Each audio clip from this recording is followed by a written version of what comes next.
Ai, o Senhor tem coisas novas para nós, amém? Nós estamos no ano do renovo e da aceleração. Quantos querem viver o renovo e a aceleração do Senhor? Eu também quero, amém? E para nós vivermos algo novo, nós vamos viver isso na presença de Deus, amém, queridos? Mas a presença de Deus para uns pode ser bênção. Obrigada, gatona. Para uns, a presença de Deus pode ser bênção. Para outros, a presença de Deus pode ser maldição. Você sabia disso? E eu quero falar sobre aceleração, mas eu não vou falar hoje, para que você entenda sobre a aceleração que nós vamos falar no outro culto. Você vai precisar passar por esse momento aqui. Glória a Deus. Você não pode olhar para dentro da arca. Glória a Deus. Então, para uns, a presença de Deus é bênção. Para outros, a presença de Deus é maldição. E você vai entender isso. Fala para o seu amigo aí, não olhe para dentro da arca.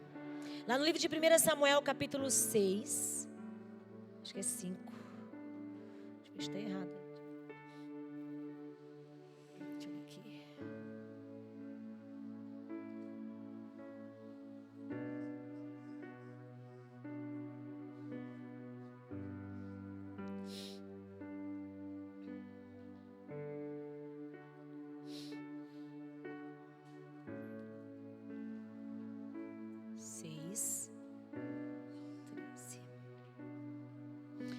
É, 1 Samuel 6, verso 13 diz assim, ó. Andavam os de Bet-Semes fazendo a cega do trigo no vale, e levantando os olhos, viram a arca, e vendo-a, se alegraram. O carro veio ao campo de Josué, o Bet-Semita, e parou ali, onde havia uma grande pedra. Fenderam madeira do carro e ofereceram as vacas ao Senhor em holocausto. Os levitas desceram a arca do Senhor, como também o cofre que estava junto a ela, em que estavam as obras de ouro, e os puseram sobre a grande pedra. No mesmo dia, os homens de Bet-Semes ofereceram holocaustos e imolaram sacrifícios ao Senhor. Sei, parece que não tem muito a ver, mas você já vai entender esse contexto aqui, ok, queridos? Mas aqui nós vemos um momento em que a Arca da Aliança está retornando a Israel. E o primeiro lugar que ela chega é Bet-Semes. O que era a Arca da Aliança? Quem já viu a Arca da Aliança? Nunca viu imagem, irmãs? Faça a pegadinha. Os irmãos estão espertos aqui já. Tá bom que já viu em foto, vai. Ah, vocês são top, aleluia.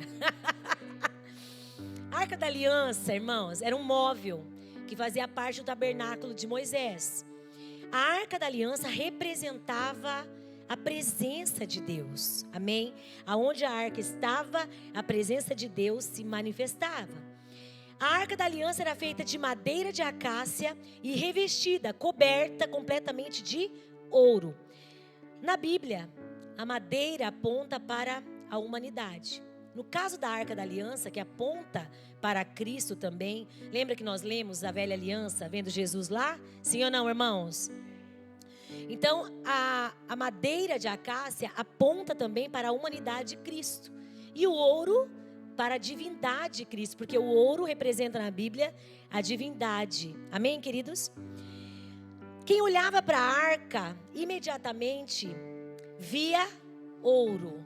Não conseguia ver a madeira, mas o ouro, porque o ouro representa a divindade de Cristo e representa também a sua glória. A madeira recoberta com ouro nos mostra que Cristo, ele era plenamente homem e ao mesmo tempo plenamente Deus. Tá entendendo, sim ou não?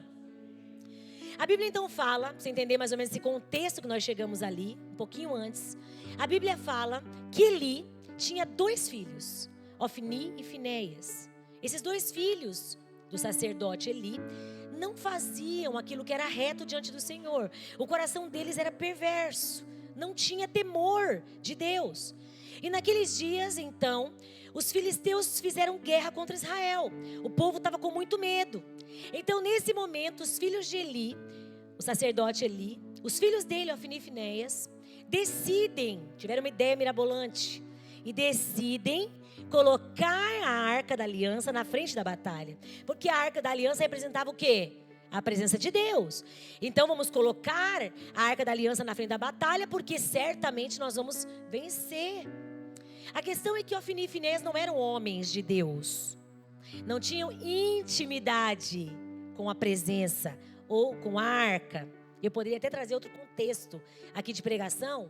Por exemplo, quando nós falamos de Obed-Edom. Quem já ouviu falar de Obed-Edom? Obed-Edom foi abençoado. Obed-Edom, a casa de Obed-Edom versus a casa de Abinadab, onde a arca ficou tanto tempo e não teve tanta bênção assim. Mas eu quero lhe trazer para um outro contexto hoje, mas quero que você entenda aqui a história em si. Então a arca vai na frente do povo. Claro que Ofni e Finéias não fizeram isso porque eles acreditavam que iriam ganhar. Na verdade, eles viam a arca mais como um amuleto da sorte. Aquela coisa de você ver às vezes Deus apenas como um amuleto da sorte na sua vida. Mas Ele é o seu Senhor. Fala para o seu irmão aí, Ele é o seu Senhor. Ele também é o seu Pai. Ele também é o seu Salvador. Ele também é seu amigo íntimo. Olha quanta coisa Deus é na nossa vida. Glória a Deus. Amém, queridos? Mas o que acontece então? A Bíblia diz que o inimigo então derrota Israel. E para piorar, a arca eles levam com eles. Eles roubam a arca do Senhor. Então os filisteus pegam a arca da aliança e levam para a sua cidade. Levam para Asdote. Lá em Asdote eles colocam no templo do deus Dagon. O que acontece então? No dia seguinte, quando eles chegam para adorar o deus Dagon era uma estátua grandona. E a arca da aliança era bem menor, perto daquela imagem grande. Mas quando eles chegam pela manhã para adorar o deus Dagon, a estátua está caída no chão, com a cara na chão. Lembra? Da Dona Hermínia? Nem lembro o nome dele, né, Dona Hermínia? Com a cara na chão. E aí, eles ficam atemorizados, né? Os moradores dali levantam de novo o seu Deus. Uau! Fala para o seu irmão, você não precisa levantar o seu Deus. O seu Deus é poderoso. Pega esse ouro. Aí o que acontece? Chega no outro dia, levantam, adoram, tá tudo bem. Chega no outro dia, quando eles chegam para adorar de novo, agora o Deus deles, o Dagon, além de estar com a cara na chão, estava com os membros, né? O braço quebrado, o pescoço quebrado. Estava tudo quebrado. Nosso Deus deu uma giraiada nele lá. E o que acontece então com os moradores ali de Asdod? Eles ficam com medo da arca. Eles falam, nossa, a arca aí é perigosa. Ela está machucando o nosso Deus. Ui! Vamos nos livrar desse negócio aí, desse troço. Mas, irmãos, acontece que naquele mesmo tempo, presta atenção, isso aqui seria cômico se não fosse trágico. Naquele mesmo tempo, porque eles mexeram com a arca do Senhor, Deus então envia uma praga sobre eles. Ele envia lesões. Em alguns trechos, obrigada, querido, está dizendo hemorroidas. Todos aqueles que mexeram na arca. E na verdade, na cidade, tanto homens como mulheres são tomados de hemorroidas. Aí o povo fala, peraí, tem alguma coisa errada. Nós temos que despachar esse negócio daqui, não está legal. Para uns, a arca é bênção. Para outros, a arca não é bênção. Para nós é. Glória a Deus. Vocês estão comigo, aí povo animado nesse lugar. Amém? Então o que acontece? Quando eles estavam tudo lá, com lesões, com hemorroidas, eles começam a pensar como se livrar daquele negócio ali. A gente precisa se livrar disso. Chamam lá os adivinhos, né, os feiticeiros. Então eles fazem um teste. O teste deles é o seguinte, olha, vamos fazer um teste. Nós vamos pegar uns carros de bois e vamos colocar vacas que estão amamentando e vamos ver se ela vai subir para Israel. Se for para Israel é porque realmente é Deus, o Deus dessa arca aqui que mandou essas hemorroidas para nós, essas coisas horrorosas no nosso corpo. E aí o que acontece? Prepara o carro, eles colocam a arca nesse carro de bois, mas que era levado por vacas. E colocam também um baú com obras de ouro, com peças de ouro dentro. Como oferta, né? Tipo, vai embora daqui, Deus, logo. E o que acontece, gente? Realmente as vacas vão para Israel, levando a arca da aliança. Ou seja, Deus havia permitido aquelas hemorroidas, aquelas lesões. Tá entendendo? Então, naquele momento, que agora que nós vamos ler, que nós lemos aí que a arca está chegando com as vacas aonde? Em Bet-Semes. Quando os Bet-Semitas veem aquele carro de bois trazido por vacas, com a arca da aliança, eles vibram de alegria, eles celebram, a arca voltou para nós, que maravilha, a presença do Senhor chegou no nosso meio. Eles ficaram muito alegres, porque a arca do Senhor era um móvel muito importante. Fala assim comigo, a arca do Senhor representava a presença de Deus. Amém? Onde a arca estava, havia mover de Deus, havia Deus falando com o povo. Glória a Deus, irmãos. Então eles pegam aqueles carros de bois, que eram feitos de madeiras, quebraram o carro, fizeram uma fogueira, mataram as vacas e ofereceram como sacrifícios ao Senhor. Foi o que nós lemos aqui. Mas olha o que acontece em seguida. 1 Samuel, a partir do 19, diz assim: feriu o Senhor os homens de Bet-Semes. Eles celebraram, porque a arca estava voltando. A presença de Deus está voltando. Pegaram a madeira dos carros, quebraram, fizeram uma fogueira, pegaram as vacas, mataram, sacrificaram ao Senhor. Estavam felizes da vida. Mas a Bíblia diz que Deus agora vai ferir os homens de Bet-Semes. Por quê? Continua lendo aí. Porque olharam para dentro da arca do Senhor. Sim, feriu deles 70 homens. A gente nem está contando mulher e criança, porque homem é curioso, sim ou não? Mas mulher é mais? Gente, isso aí eu tenho que falar a verdade, em nome de Jesus, irmãs. Mulher é mais curiosa que homem, sim ou não? Lembrando que sempre tem mais mulher que homem. Olha lá, vamos ver. Nós temos 34 homens hoje, 38 mulheres. Só 4 mulheres a mais dá pouco. Mas eita glória a Deus, aleluia. Cadê a mulherada aí para dar glória a Deus, irmãs? Agora imagine assim, ó. Tá chegando aquele negócio lá e alguém pega na mão, vê que não morre, ó. Porque todo mundo tinha medo da arca. Aí todo mundo vai olhar. Você não ia dar uma espiadinha não? O que tem aí, hein?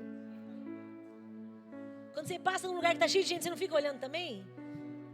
Mas eu estou dirigindo. Eu não vejo muita gente quando eu estou dirigindo, irmãos. Mas se eu ver alguém assim, ó, eu vou olhando junto. Aí eu falo para a Bruna, fica esperta. Não está percebendo não o movimento? Não, mãe. A pessoa passa do meu lado e ela fala, mãe fulano. Mãe fulano. Mãe, você... Eu falo, não vi, mas se alguém tiver assim... Pouco curiosa, cheirando a nossa vida, né, irmãos? Essa palavra também é para mim, glória a Deus. A Bíblia então diz que ele feriu, o Senhor feriu 70 homens. Então o povo chorou, porque por quanto o Senhor fizera tão grande morticínio, houve morte naquele dia, entre eles. Mas o povo estava adorando a Deus, felizão da vida. Por que a arca estava voltando? E Deus, é assim que Deus paga? É assim que Deus paga aqueles que sacrificam a Ele? Mas esse povo olhou para dentro da arca. Versículo 20. Então disseram os homens de Bet-Semes: quem poderia estar diante do Senhor, este Deus santo? E para quem subirá desde nós? Quem pode ir na nossa frente? Quem pode subir até Ele? Enviaram, pois, mensageiros aos habitantes de Quiriate-Jearim, dizendo: os filisteus devolveram a arca do Senhor. Desçam, pois, e façam subir de novo para vocês. Nós não queremos também aqui a arca. A arca era um problema para algumas pessoas, Para algumas pessoas, a arca é um problema. Para algumas pessoas, a presença de Deus é um problema. Para mim, para você, não pode ser. Amém? Então, isso aqui é poderoso. O que os habitantes de Bet-Semes fizeram? Eles olharam para dentro da arca e tiveram grandes problemas. Passa para mim, por favor. Olharam para dentro da arca e isso trouxe para eles grandes problemas. Agora, o que significa? Essa palavra aqui, irmãos, eu estou para pregar ela mais ou menos uns 4 anos já. 4, 3 anos. Eu falo, vou pregar essa palavra. Nunca consigo, hoje eu vou conseguir. Mas se eu não terminar, eita glória, fica para a próxima quarta. Glória a Deus. Porque nós vamos engajar numa outra palavra que vai falar sobre a arca e sobre a aceleração. Amém? Por isso que é importante nós passarmos por ela. Glória a Deus, queridos. Agora, o que significa então olhar para dentro da arca? Pergunta para o seu irmão aí, por que você não pode olhar dentro da arca? Primeiro, porque dentro da arca está guardada a nossa culpa. A sua culpa está dentro da arca. Olha para o seu irmão e fala, a sua culpa, meu irmão, está dentro da arca. Lá no livro de Hebreus, capítulo 9, verso 4, fala que havia 3 coisas dentro da arca. Diz assim, ó, ao qual pertencia um altar de ouro para o incenso, e a arca da aliança totalmente coberta de ouro, na qual estava uma taça de ouro, é isso? Tá comida ali. De ouro contendo maná, o bordão de Arão que floresceu e as tábuas da aliança. Então tinha um pote de ouro contendo o maná, havia a vara de Arão que floresceu e havia as tábuas da lei, os 10 mandamentos, dentro da arca. Agora, o que significa essas 3 coisas? Sabe, queridos, a palavra de Deus é rica demais. Tudo que está na palavra serve para nós em todo o tempo. Você crê? Fala para o seu amigo aí, é para você essa palavra. Por quê? Porque você pode aplicar a palavra de Deus de muitas formas. E na verdade há muitas maneiras também de aplicarmos a simbologia bíblica. Mas hoje eu quero aplicar num sentido muito específico essa questão que nós vamos ver aqui. Amém? Que nos permite entender um pouquinho por que o povo não deveria olhar para dentro da arca e eu e você também não. Você fala, pastor, mas não tem nenhuma arca aqui hoje. Como assim? Eu não olho dentro da arca, você vai entender. O primeiro item que tinha dentro eram as tábuas da lei. Por um lado, as tábuas da lei, elas apontam para o próprio Deus. Amém? A lei mostra o tipo de Deus que é o nosso Deus. Se a revelação de Deus no Velho Testamento ficasse só em Gênesis 1, nós iríamos conhecer a Deus como o Deus criador. Mas nós não conheceríamos, por exemplo, a natureza do nosso Deus. Se Ele é um Deus de luz ou de trevas, se Ele é um Deus amoroso ou um Deus que odeia, nós não saberíamos. Mas quando Deus dá a lei, Deus está contando para nós o que Ele gosta e o que Ele não gosta. Está entendendo, sim ou não? Então Deus é um Deus, por exemplo, que não gosta de mentira. Deus é um Deus que não gosta de homicídio. Deus é um Deus que não gosta de cobiça. Deus é um Deus que não gosta de falso testemunho. Deus é um Deus que não gosta do crime. Fala para o seu irmão, Deus não gosta do crime. Amém? Glória a Deus, irmãos. A Bíblia diz em Romanos, por outro lado, que a lei foi dada para mostrar o tanto que Deus é maravilhoso. Deus é justo. Deus é reto, Deus é santo, Deus é único. Mas por outro lado, a lei foi dada para mostrar para mim e para você que nós estamos fora do padrão de Deus. A lei foi dada para mostrar o nosso pecado. A lei é como um espelho. Ela mostra Deus, mas ela mostra as suas imperfeições. Você pode pegar o espelho, ficar se vendo lá, você vai ver umas ruguinhas na sua cara. Eu já falei isso aqui. Você pode pegar o espelho, limpar bem. Tem que ser limpo o espelho, sim ou não? Tem que ser, limpa bem. Você pode pegar o espelho e esfregar na sua cara o tempo inteiro. A ruga vai continuar lá. As imperfeições permanecem lá. A lei nos mostra quem Deus é, mas a lei também revela quem nós somos. Nós somos imperfeitos. Nós estamos longe de seguir aquele padrão lá. Ninguém consegue cumprir as justas exigências da lei.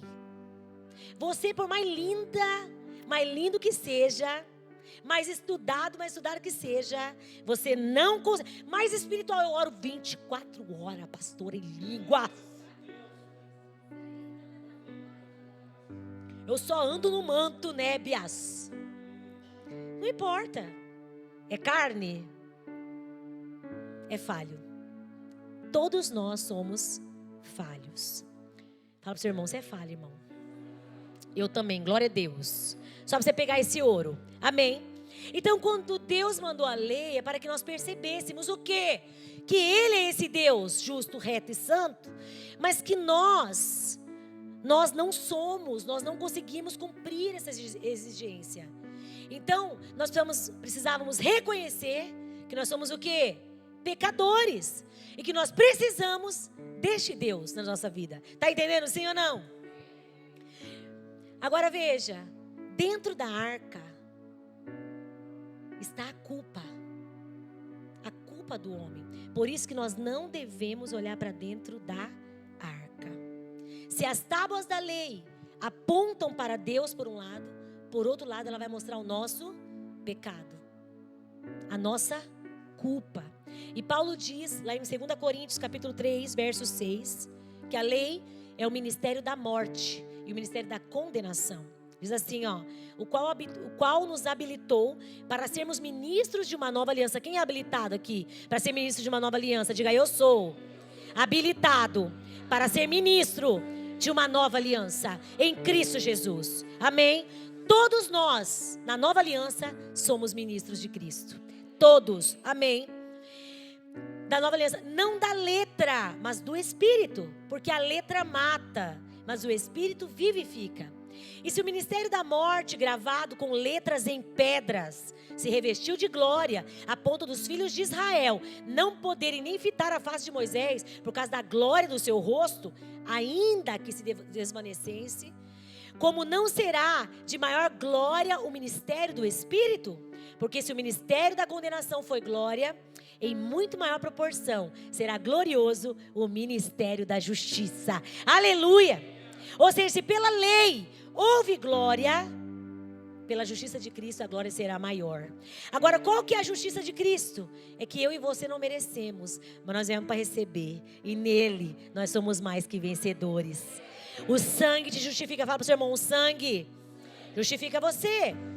Então a lei mostra o seu pecado. Você está fora do padrão. Isso estava onde? Dentro da arca. O segundo item estava dentro da arca, o bordão de Arão. A vara de Arão. Em Números 16, registra um episódio em que alguns líderes se rebelam contra Moisés e Arão. Então Deus faz um teste para mostrar quem ele havia de verdade escolhido. Que todos colocassem uma vara, um bordão diante do Senhor. E no dia seguinte, a vara que tivesse florescido era o sinal de que aquela pessoa havia sido escolhida por Deus. Portanto, a vara significa o sinal da escolha de Deus. Amém, queridos? Quando Deus escolhe alguém, isso aqui é um ouro. Quando Deus escolhe alguém, a vida dele se manifesta nessa pessoa. Se Deus escolheu você, a vida dele vai se manifestar em você. Podem falar o que quiser de você. A árvore não é conhecida pelos comentários que são feitos da árvore. A árvore é conhecida pelos frutos que ela tem. Não importa o que falam a seu respeito, o que dizem de você. Quando Deus, você vê, Moisés nem se preocupou em se defender quando os líderes se rebelam contra ele. Quando o povo vem contra ele, ele não se preocupa em se defender. O próprio Deus o defende, escolhendo Arão como sacerdote. Amém, queridos? Quando a vida de Deus está em você, a vida dele se manifesta na sua vida no meio da morte. E esse é o sinal que Deus escolheu você. Profetiza isso para o seu irmão, fala, você vai longe. Não fica escutando, irmãos, que fala a seu respeito, não. Só se você é lindona e lindão, aí você escuta e agradece. Glória a Deus. Amém, irmãos? Então veja, mas além da escolha, a vara de Arão que floresceu aponta também para Cristo. Porque Cristo é essa vara, né? Ele aparentemente não tinha vida nenhuma. Durante 3 dias desceu ao abismo e ressuscitou no 3º dia. Ele floresceu. Ele viveu a morte. Ele estava seco naqueles 3 dias, mas ele reviveu. E hoje nós somos frutos dele. Glória a Deus. Então a vara também aponta para Cristo. Porém, a vara também nos lembra do pecado daqueles homens, que era o pecado de rebelião contra as autoridades, os escolhidos de Deus, aqueles que Deus escolheu. Está entendendo, sim ou não? Então dentro da arca estava as tábuas da lei, que representam a lei, que mostram que nós não estamos no padrão, mostram o nosso pecado. E também estava a vara que aponta para a rebelião do povo contra as autoridades que Deus levanta. E você sabe, né, irmãos? Em algum momento você foi desleal com uma liderança sua, sim ou não? Em algum momento você foi rebelde com uma autoridade sua, sim ou não? Foi ou não foi? Foi. Mas acima de tudo, nós fomos rebeldes para com Deus também. Quantas vezes Deus fala para nós, faz isso? E a gente faz o contrário do que Ele pede. É assim ou não é? Dentro da arca também estava a rebelião. Fala para o seu irmão, não olhe para dentro da arca. Deus não quer que você fique lembrando do seu passado de rebelião. Eu não estou falando isso aqui para você ficar lembrando, poxa vida, eu falei mal do pastor, da pastora, misericórdia. Hoje é seu dia, hoje é tua noite. Não, tudo bem, falou de mim, não tem problema. Estou aqui viva, lindona, não tem problema. Amém? A questão é que você vai entender o que isso vai trazer para a sua vida. Então, a vara representa a rebelião. Deus não quer que você fique olhando para a rebelião que você já cometeu. Amém, irmãos? Fala assim comigo, eu sou nova criatura. Aleluia. Terceiro item, o pote de ouro contendo o maná. Então, por um lado, nós temos ali o maná, que aponta para Cristo. Lá no livro de João, capítulo 6, Jesus fala, vossos pais comeram do maná no deserto, mas aqui está o verdadeiro pão que desceu do céu. Jesus Cristo é o nosso pão. Amém? Jesus disse que Ele é o maná que desceu do céu. Então o maná, que nós lemos lá no Velho Testamento, aponta para Cristo. Mas ao mesmo tempo também, o maná lembra a maldade do povo de Israel contra a provisão de Deus na vida deles. Olha o que o povo falou do maná. Números 21, verso 5 diz, e o povo falou contra Deus e contra Moisés. Então, primeiro, as pessoas veem a sua culpa, que está na lei. Depois a vara lembra a rebelião delas para com as suas autoridades. Mas aqui agora, a rebelião também é contra o próprio Deus, contra a provisão que Deus enviava para elas. Olha o que nós falamos aqui. Falou o povo contra Deus e contra Moisés, dizendo, por que nos fizeste subir do Egito?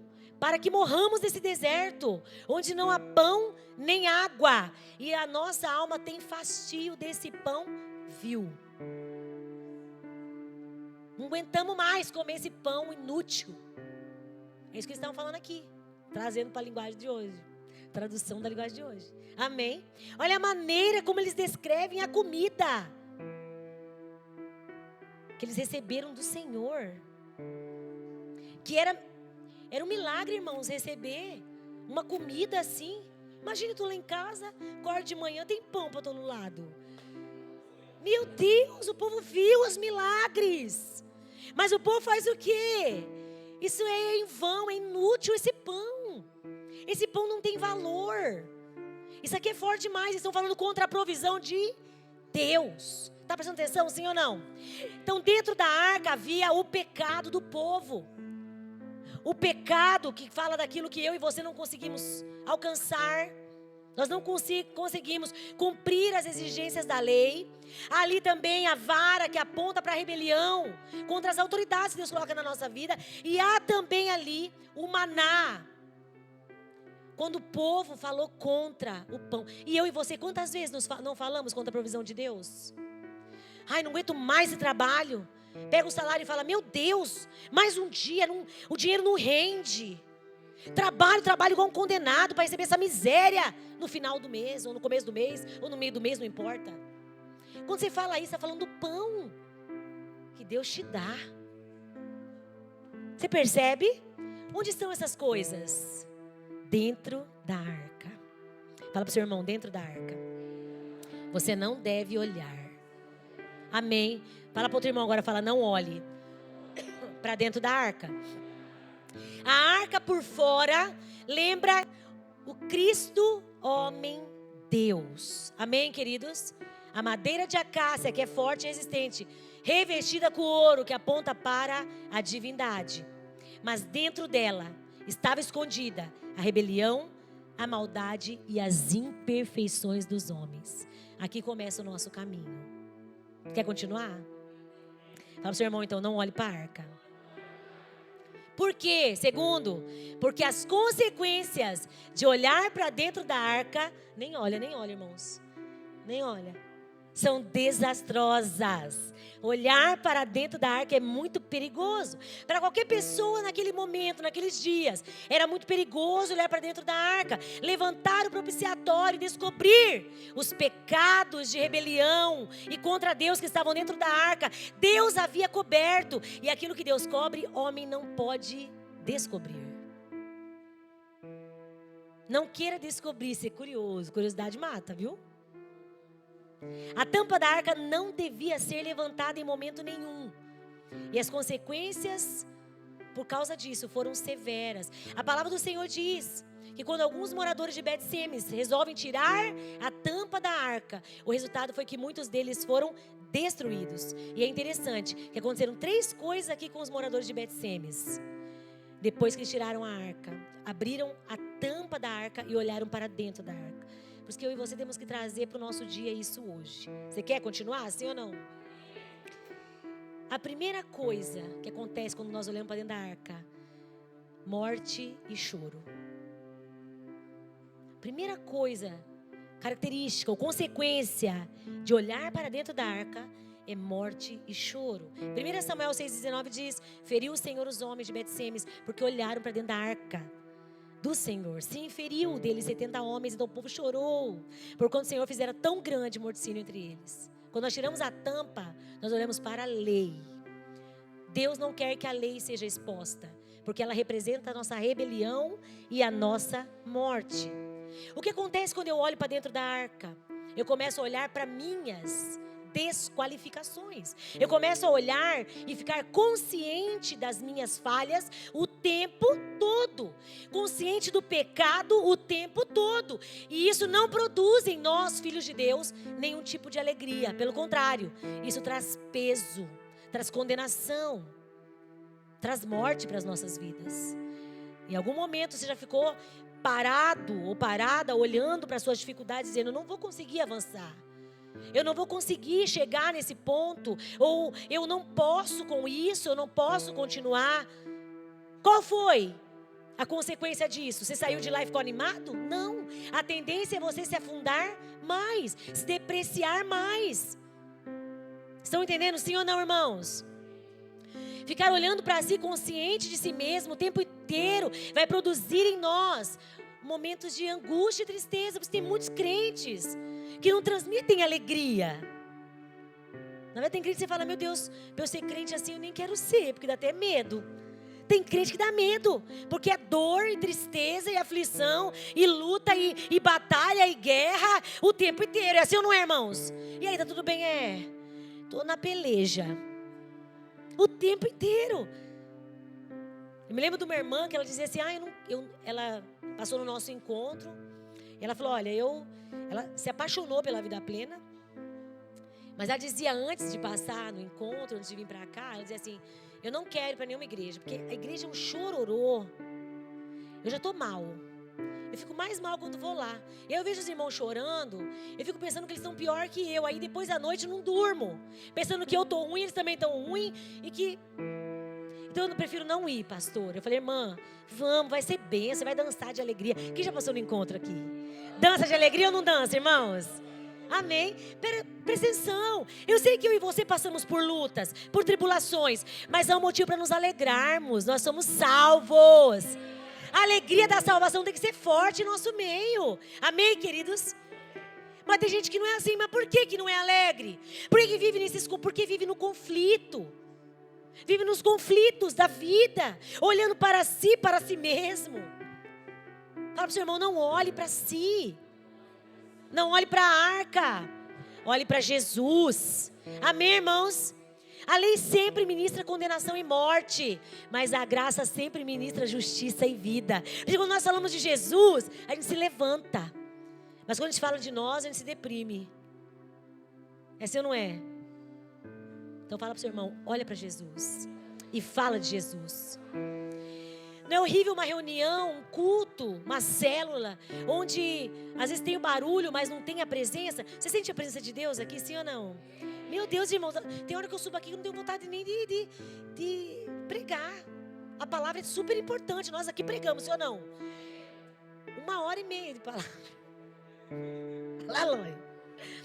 Mas tem momentos do mover do Espírito que dá vontade de deixar Ele fazer o que Ele quer fazer no nosso meio, sim ou não? Senhor, flui, tá gostoso aqui com os irmãos, fluindo na tua presença.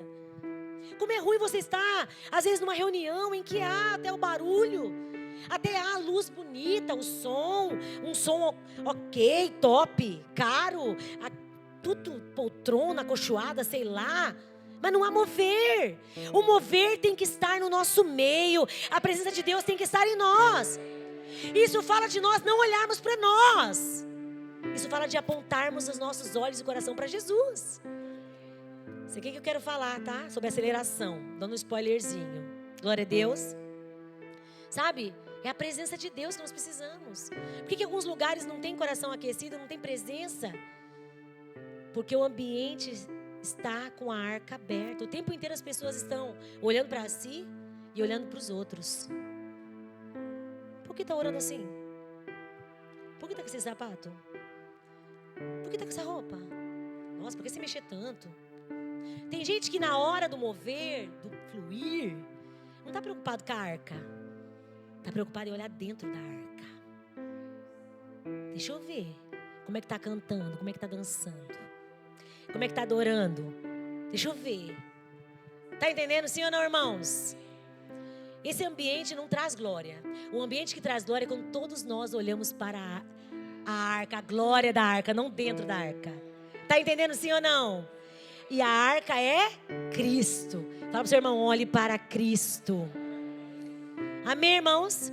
Nós vemos às vezes pessoas que ao invés de declararem que o sangue já as perdoou completamente, elas estão sempre olhando para a lei, para o ministério da morte, para o ministério da condenação. Estão sempre olhando para si mesmas. Estão vendo como elas estão fora do padrão. Eu nunca vou chegar naquele padrão. Eu nunca vou conseguir ser daquele jeito tão crente. Você é filho de Deus. Você é filha de Deus. Fala isso para o seu irmão, você é filho de Deus. Amém. E sabe o que é pior, irmãos? Isso aqui é forte.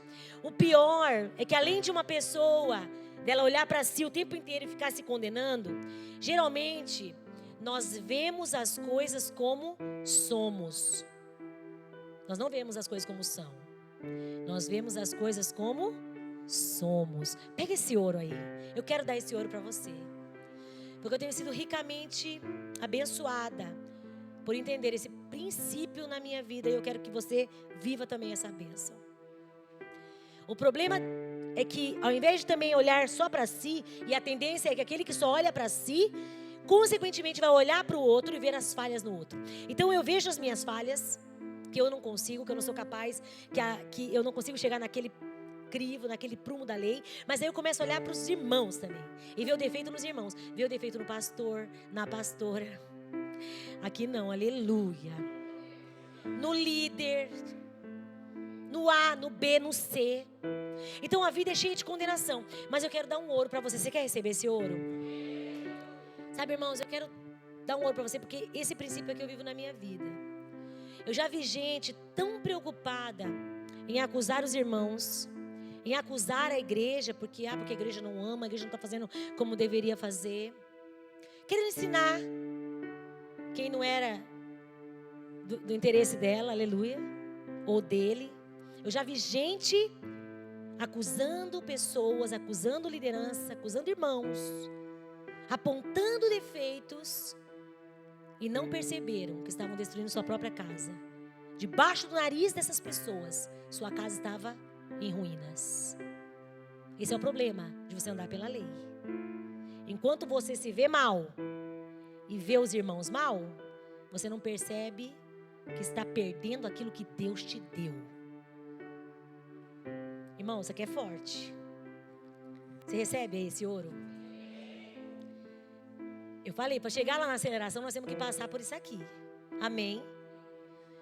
Isso aqui é forte demais. Coloca a mão no seu nariz e fala, eu não vou mais meter você onde você não é chamado.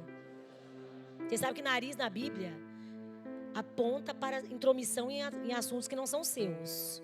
A igreja é de quem? É sua ou é de Deus? Quem é o noivo da igreja? Quem é o marido da igreja? Você é quem? Pronto. Você é tão pecador quanto o outro. Sim ou não? Simples. Ah, pastora, mas acontece que eu não faço isso. Tem que mostrar mesmo quando a igreja está errada. Não, você não tem que mostrar nada. Você não tem que olhar nem para dentro da arca, nem tirar o que está dentro da arca. Você traz morte. E a sua casa, você é a primeira a sofrer a consequência. Eu já vi isso, irmãos. Em muitos casos. Vida de pastor é uma aventura. Vai por mim. É uma aventura. Por isso, dentro da minha casa, nós não olhamos dentro da arca, né, filha? Não olhamos. Porque é perigoso demais. E hoje nós podemos ainda viver essa vida. A arca da aliança não está aqui fisicamente. Mas quando você olha para aquilo que já está coberto pelo sangue, para apontar o pecado, você está tirando a força do sangue, a honra do sangue e o poder do sangue que está sobre aquelas pessoas. Isso aqui é poderoso, irmãos. Está recebendo aí? Então dá uma glória a Deus, vai. Eu sabia que você está aqui para receber, porque você esse ano vai avançar, vai acelerar, vai conquistar. E isso aí faz parte. O trocar o óleo faz parte, não é, irmãos? Tem que trocar o óleo, não importa. Aleluia. Esse é o problema da lei. Tá entendendo? Você vê que está em falta e vê também aqueles que estão em falta. Não ande por esse caminho. Amém, queridos? Que ao invés de se encher de vida, cada vez mais opressão você vai ter. O segundo problema que aconteceu com eles, é que a consequência que aconteceu com os homens de Bet-Semes, é que gerou neles condenação. 1 Samuel 6,20 diz: então disseram os homens de Bet-Semes, quem poderia estar perante o Senhor, esse Deus santo? E para quem subirá desde nós? Quem sou eu na fila do pão, em outras palavras, né? Quem pode? Ninguém pode estar diante desse homem, que é Deus, deste Deus. Então, porque ninguém pode estar do lado dele, perto dele, vamos fazer um jeito dessa arca sumir daqui. Sabe isso aqui é forte, irmãos? Porque tem muita gente olhando para dentro da arca e fazendo a mesma pergunta. Quem está qualificado para estar diante do Senhor? Quem está qualificado para liderar? Quem está qualificado para dirigir o louvor? Quem está qualificado para louvar? Quem está qualificado para dançar? Quem está qualificado para fazer teatro? Quem está qualificado para servir? Quem está qualificado? Tem gente que o tempo inteiro está procurando qualificação. Aí a pessoa fala, olha, eu sei que eu não estou qualificado. Não oro tanto, não quero saber, mas pelo menos para liderar assim também não lideraria. Tem gente que fala isso. Para servir Jesus assim, então prefiro ficar aqui mesmo sem servir. Vou de vez em quando, tá muito bom na igreja. Lei. Condenar. Um condenado. Gente, pega esse ouro. Um condenado sempre quer condenar o outro. Quer um exemplo? O diabo está condenado, sim ou não? Tá.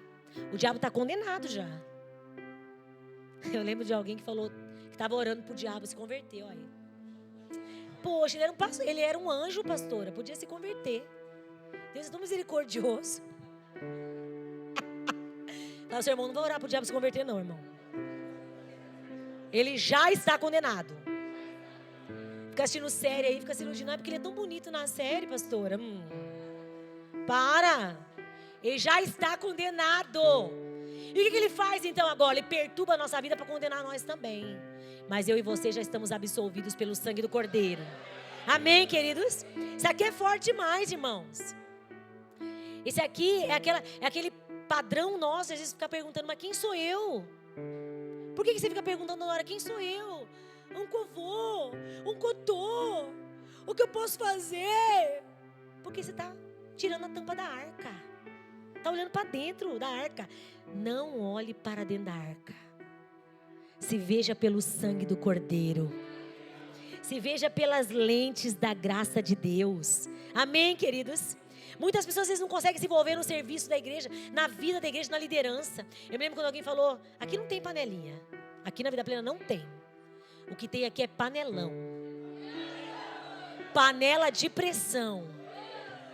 Aí fala assim, panelinha, pastor. Não, panelinha não tem. Tem uma panela de pressão daqueles que suportam pressão. Daqueles que resolveram entrar para sair dali um caldo gostoso, aleluia. Mocotó já mole, entraram duro, pegava duro. Entrou na panela de pressão, estão tudo molinho já. Daqui a pouco essa panela está aumentando mais. Quem vai entrar nessa panela em breve aí? Dá glória a Deus. Eita, aleluia. Então, panelão, irmão. Não é panelinha, não é panelão. É assim que funciona. Quem quiser fazer parte da panelinha ou do panelão, tem que aceitar a direção. Tem que aguentar a pressão. Simples assim. Mas por que eu quero trazer para vocês isso? Eu quero que você entenda esse princípio aqui, é muito poderoso, irmãos. É muito poderoso mesmo. É muito forte. Quando você entende que foi Deus que chamou você e que tudo que você faz é pela graça de Deus, você não para no meio do caminho se desqualificando e nem desqualifica aqueles que caminham com você. A sua visão muda, porque a minha visão mudou. Quando eu entendi esse princípio, a minha visão mudou. Amém? Se Jesus é aceito, eu também sou aceita. Se Jesus é aceito, você é aceito. Jesus é amado, você é amado. Amém, queridos? Jesus é justo, fala, eu sou justificado. Essa é a verdade do Novo Testamento. Amém, irmãos? Então para de olhar para a arca, olha para o Calvário. Olha para a graça de Deus. Assim como Ele é, você já é nesse mundo. E mais, agora fala para o seu irmão, assim como Jesus é, você, irmão, é nesse mundo. Meu Deus do céu. Pegou esse ouro? Porque eu sei que nós queremos dizer, eu sou já justificada, eu sou lavada pelo sangue do Cordeiro. Mas seu amigo também é. Eita, pega o ouro. Esse ouro é poderoso, sim ou não? Falando, não sei se eu vou conseguir terminar hoje, irmãos. Quer que eu termine? Quando nós caminhamos nessa verdade, não tem condenação. Você vai estender a mão, você vai ajudar. Você pode, você não pode, você vai dizer não posso. Mas você não vai se sentir condenado. Não vai ter peso, não vai ter culpa. E sempre vai ter disponibilidade em você para ser usado por Deus. Por quê? Porque você sabe que é segundo a graça dele, não o seu padrão. Isso aqui é uma verdade poderosa. Amém? Terceiro lugar. O que o povo de Bet-Semes fez? Queriam fugir com a arca, mandar para longe. É o que acontece conosco. Quando nós olhamos para dentro da arca, nós queremos fugir de Deus. Aqueles homens de Bet-Semes fugiram de Deus. 1 Samuel 6:21 diz: enviaram, pois, mensageiros habitantes de Kiriat-Jearim, dizendo: os filisteus devolveram a arca do Senhor. Descei, pois, e fazei-a subir para vós outros. Em outras palavras, olha, devolveram a arca, mas manda alguém buscar aqui, porque a gente não quer. O que a gente pode fazer para se livrar dessa arca? Eu não quero compromisso com esse negócio, não. Não quero. Pode levar embora. Sacrificar. Isso aqui por isso que a lei é terrível. A pessoa está disposta a sacrificar. Matou os boi, ou as vacas que nem deles eram. Está disposto a sacrificar. Mas não está disposto a receber de Deus. Porque se a arca chegou, abraça a arca. Ai, vem para minha casa. Pode vir. Fica na minha casa. Fizeram um churrascão com as vacas. Que é muito pior. Deus me livre, eu estar nesse churrasco, eu não queria nem ver. Eu como só quando está fritinho. Mas imagine lá ver, matar as vacas, gente. Quebrar os carros de boi. Os irmãos estavam me ajudando em casa. Meu Deus. Como é que estão os braços, pastor? As mulheres vão fazer massagem, pastor, em vocês. Luciano também, em nome de Jesus, que eles foram ajudar a viúva. Galardão é grande. Quando ajuda as viúvas, galardão é grande. Aleluia. Imagine quebrar um carro de boi, fazer uma fogueira. Os caras tiveram disposição para sacrificar, mas não tiveram disposição para receber da arca da aliança, para receber a presença de Deus. Eu e você temos que ter disposição para receber a presença de Deus. Amém, irmãos? Isso aqui é muito, muito, muito forte, queridos. E eles tiveram aqui uma atitude completamente diferente de Davi, por exemplo. Lá em 1 Crônicas 13, Davi, ele diz assim: como trarei a mim a arca do Senhor? Como posso trazer a presença de Deus? Como eu posso trazer a glória de Deus? Tem gente que está tão preocupada em sacrificar, mas não está preocupada em como o meu coração aquecer de novo, como a glória de Deus vir sobre mim de novo, como aquela canção lá, né? Que a gente canta. Pode parar, não precisa.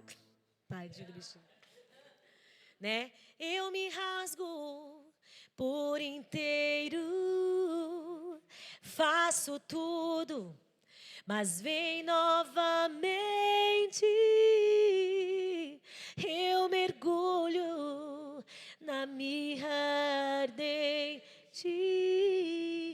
mas peço que tua presença aumente. Aleluia! Amém, queridos? Eu me lembro que nós, uma vez, manipulamos, né? O azeite com a mirra. E uma vez, e aí fui consagrada. O pastor consagrou, o pastor Denivaldo me consagrou pastora, num chifre. Tem esse chifre lá em casa ainda. No chifre, colocou o óleo lá, e eu estava ajoelhada, e a gente fala da mirra, né? Quero mergulhar na mirra, e aquele óleo descendo com aquela mirra, de repente meu olho não aguentava nem abrir. Eu não sabia se chorava por causa da unção que estava fluindo mesmo, né? Ou se por causa da mirra, que queimava os meus olhos. Aí você canta aí, mergulho na mirra ardente. Vai mergulhar na mirra ardente. Você vai se queimar. Agora, quando você quer a presença de Deus mesmo, você vai mergulhar. Você vai deixar queimar. Você vai ser depurado no Senhor. Amém? Nem estava aqui na minha palavra isso aí, mas fica esse ouro para você. Fala, seu irmão, vai queimar na sua vida. Amém, queridos? Isso aqui é forte demais. Olha, Davi, o coração dele. O que eu posso fazer para que a glória venha? Como posso? Agora os homens de Bet-Semes diziam o quê? Como nós podemos expulsar essa arca daqui o mais depressa possível? Eu não sei se vocês sabem, queridos, mas há uma lei universal que diz que o devedor sempre foge do credor. Quando alguém deve, ele sempre o quê? Fala pro seu irmão, você não está devendo não, né, irmão? Não vai fugir. Não foi assim quando Adão comeu o fruto? Quando Adão comeu o fruto da árvore do conhecimento do bem e do mal, quando Deus aparece para ele, o que ele faz? Está lá esperando Deus? Não, ele está escondido. A Bíblia diz, escondido atrás da moita ainda. Eita, pega Adão. Escondido atrás da moita. Deus ainda fala, Adão,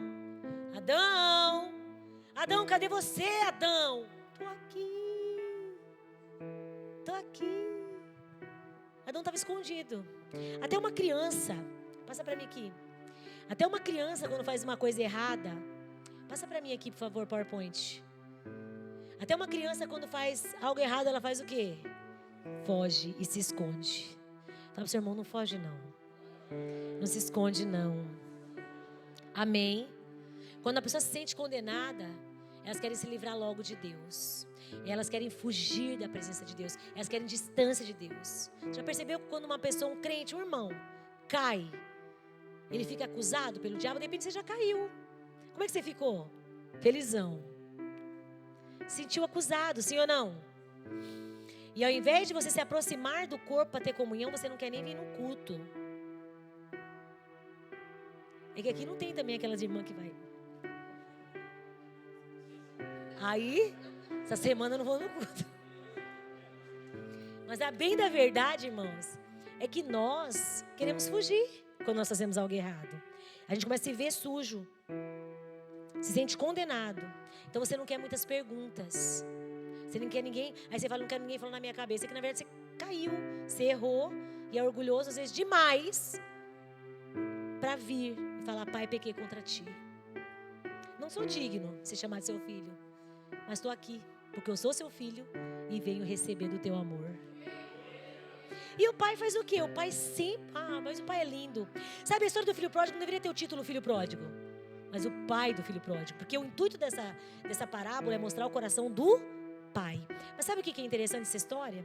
É que aquele filho chegou e teve a oportunidade de pegar o pai lá, vivo. Olha um ouro aí para nós.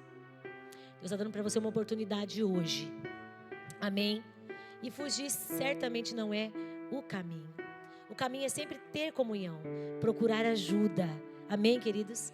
Mas a pessoa que está se sentindo condenada, ela foge. Foge da cela, foge do discipulado, foge da liderança, foge dos irmãos, foge do culto. Fala para o seu irmão, ainda bem que você está aqui, hein?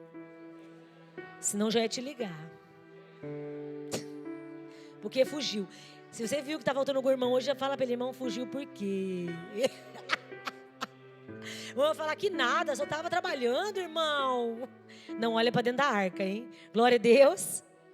Presta atenção, irmão. Sempre que nós retiramos a tampa, nós vamos sentir condenação. E o resultado vai ser distanciamento. Uma pessoa acusada, se sentindo condenada, ela vai falar, vai acusar os outros, mas ela vai se distanciar. Ela não quer participar. Ela vai dizer que tudo é hipocrisia. Mas no fundo é porque ela está olhando para dentro da arca. Porque quando a gente se sente amado por Deus, a gente tem prazer na comunhão, sim ou não? Eu tenho prazer de estar com vocês aqui. Quarta-feira passada que eu preguei, né? Falei do capeta na quarta-feira passada. Eu não cheguei muito bem aqui no culto na quarta-feira passada, fisicamente. Mas eu subi, fui finalizar minha palavra lá. Não, domingo foi uma consequência. Quarta-feira, foi quarta mesmo que eu falei. Quarta-feira. Mas aí eu estava lá em cima, porque eu sei que foi na quarta que uma irmã subiu para falar comigo, aleluia. Então eu sei porque eu falei isso para ela. Na quarta-feira, e aí eu subi, eu estava lá e não estava muito bem, mas me veio uma alegria tão grande, porque eu estava aqui, e porque os meus irmãos iam chegar, porque eu poder olhar para a cara de vocês lindões aí, ver seus olhos brilhando, cheios do fogo, igual de Jesus é, aleluia. Sabe, isso nos anima, isso nos levanta. Quando você está aqui, parece que não, irmãos. Talvez o diabo faz tudo para você não chegar até aqui, porque ele sabe que você vai sair daqui mais enriquecido. Você vai sair daqui levantado e animado. Amém, queridos? Quando você está bem, sabe que é amado por Deus, ou quando você sabe que é amado, ainda que você não esteja tão bem ao redor, você quer se aproximar, você quer chegar, você quer falar, você quer que alguém ore com você, você quer até orar por pessoas. Você não para, você não pensa em parar. É quando nós estamos olhando dentro da arca que nós pensamos em parar. Então fala para o seu irmão aí, não olhe dentro da arca. Fala para o teu irmão, não olhe dentro da arca. E por último, por que eu não devo olhar dentro da arca? Porque o Senhor já cobriu com o seu sangue. Isso aqui é forte demais, irmãos. A arca da aliança possuía uma tampa. Essa tampa era feita de uma chapa maciça de ouro que cobria a caixa e era chamada de propiciatório. Fala comigo, propiciatório. Deus ordenou que Moisés guardasse os objetos dentro da arca, mas depois ele tampasse a arca com essa tampa chamada propiciatório. A tampa escondia o que estava lá dentro. Olha como Deus é gracioso. Deus é bom, não é? Vai ser comigo, Deus é bom. Ele mandou fazer uma tampa para a arca. Essa tampa, que era o propiciatório, ela guardava aquilo que estava lá dentro, ela escondia aquilo que estava dentro da arca. E uma vez por ano, o sangue do sacrifício era aspergido naquela tampa. A Bíblia fala que no dia da expiação, o sacerdote matava o animal ou imolava o animal sobre o altar do holocausto. Pegava o sangue, entrava no Santo dos Santos e aspergia no Santo dos Santos 7 vezes aquele sangue sobre o propiciatório. A palavra propiciatório significa apaziguar, significa reconciliar duas pessoas, satisfazendo as exigências de uma sobre a outra. A Bíblia diz que Jesus era essa tampa. Por quê? Porque é Ele que apazigua o nosso pecado. É Ele que fez a propiciação do nosso pecado. Está entendendo? Foi Ele que nos reconciliou com Deus. Hebreus 2,17 diz: por isso mesmo convinha que em todas as coisas se tornasse semelhante aos isso aqui é forte, se tornasse semelhante aos irmãos. Convinha que em todas as coisas ele se tornasse semelhante aos irmãos, para ser misericordioso e fiel, sumo sacerdote nas coisas referentes a Deus e para fazer propiciação pelos pecados do povo. Isso aqui não é um texto maravilhoso?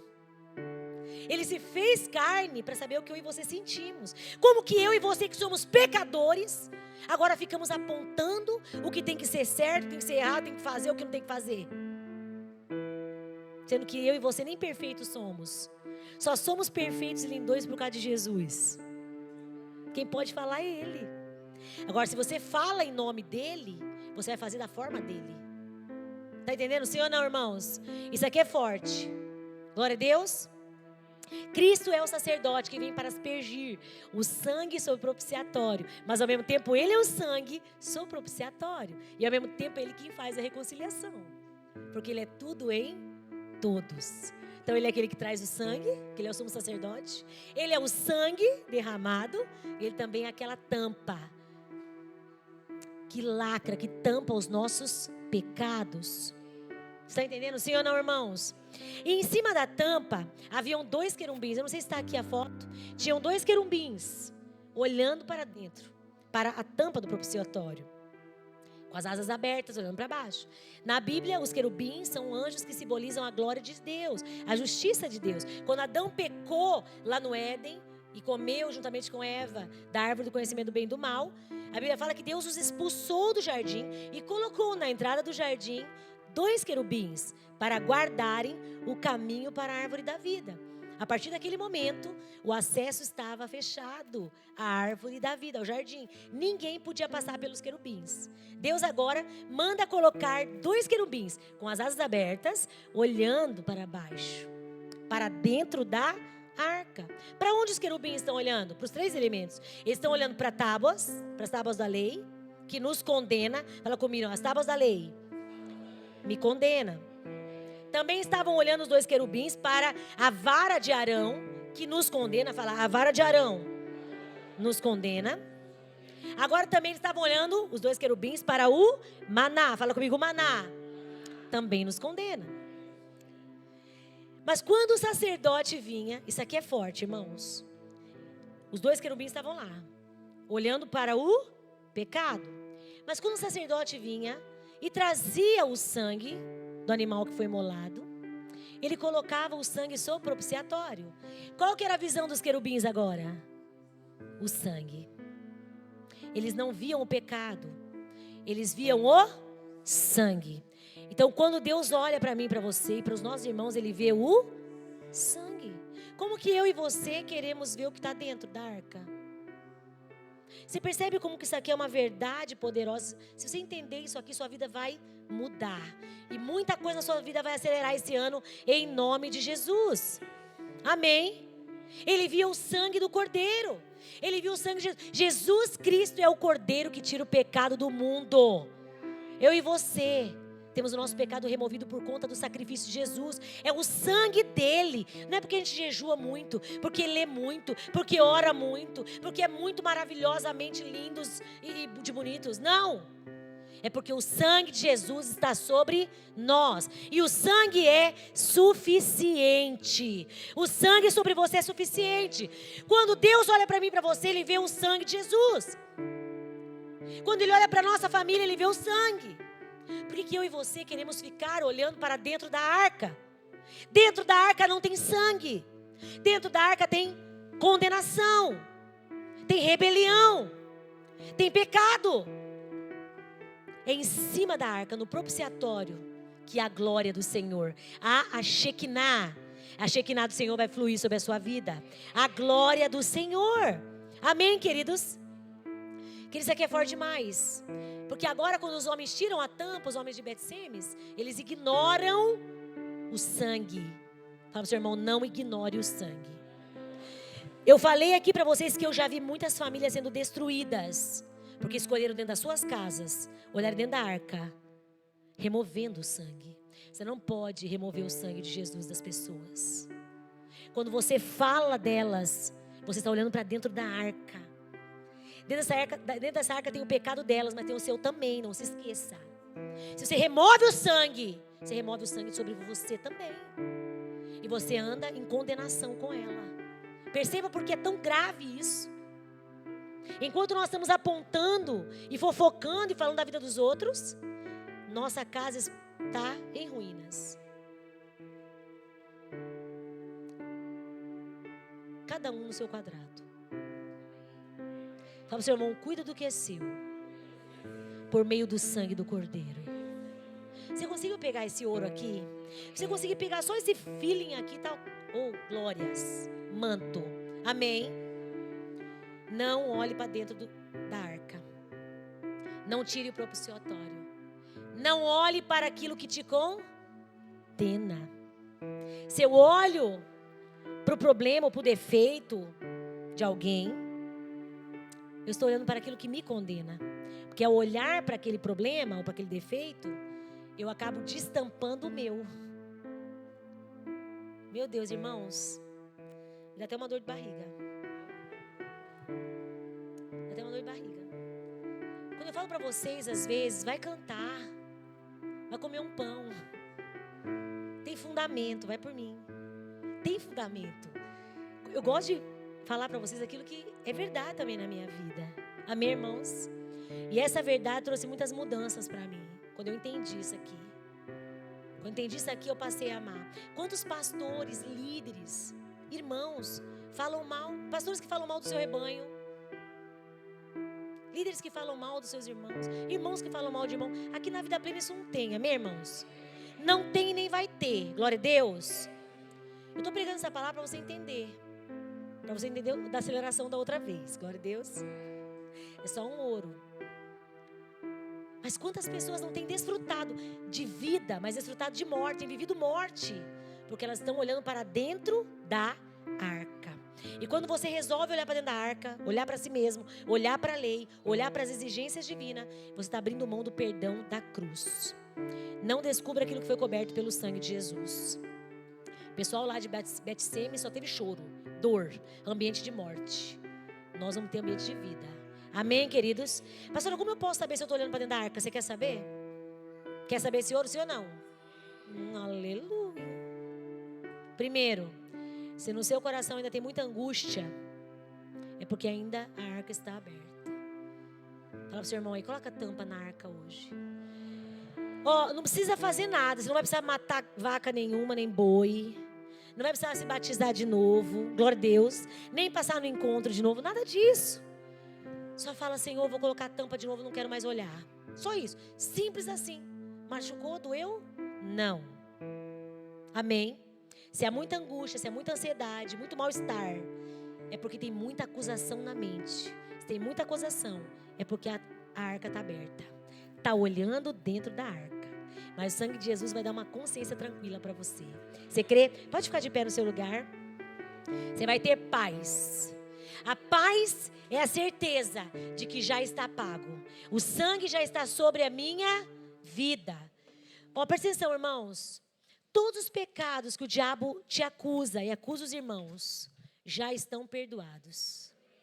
Olha para o seu irmão da direita e fala, já está perdoado.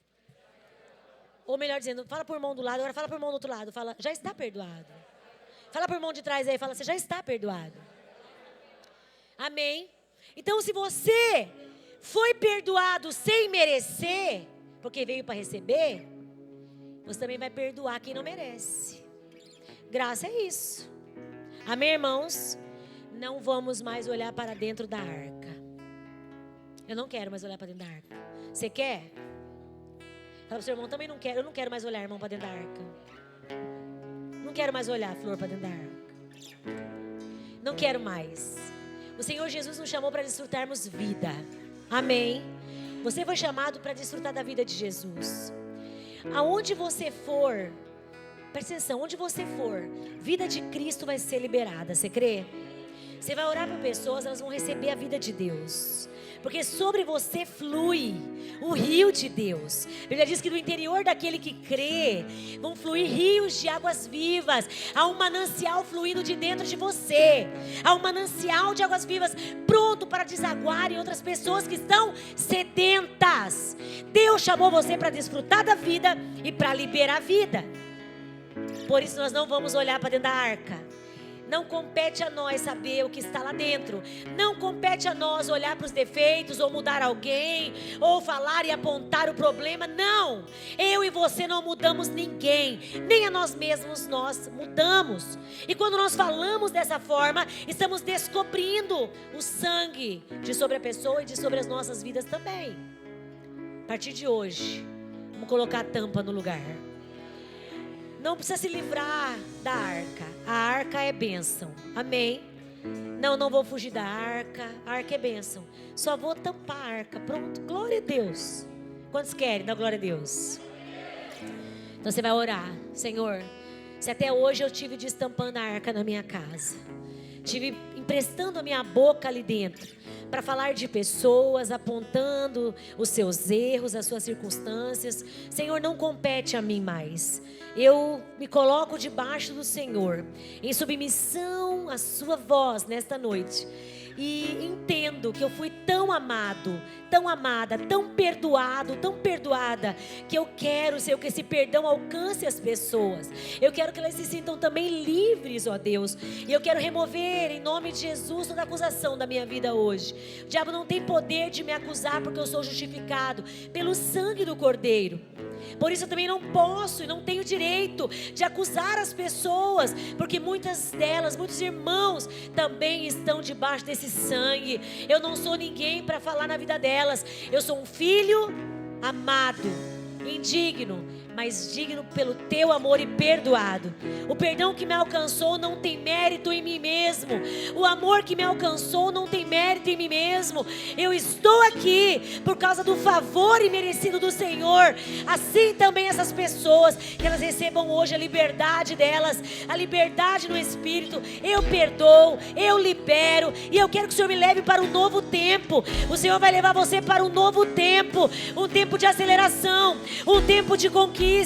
Vai deixar para trás o que ficou. Hoje é dia de colocar a tampa do propiciatório no lugar devido, o lugar onde cobre as imperfeições e os pecados dos filhos de Deus, a rebelião do povo. Eu e você somos perdoados.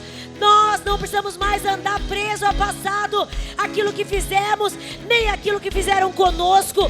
Nós somos amados, perdoados, justificados. Você foi comprado pelo sangue do Cordeiro. Este sangue está sobre a sua vida. Em nome do Senhor Jesus, fala para Jesus nesta hora: Senhor, eu quero viver algo novo. Eu quero viver algo novo.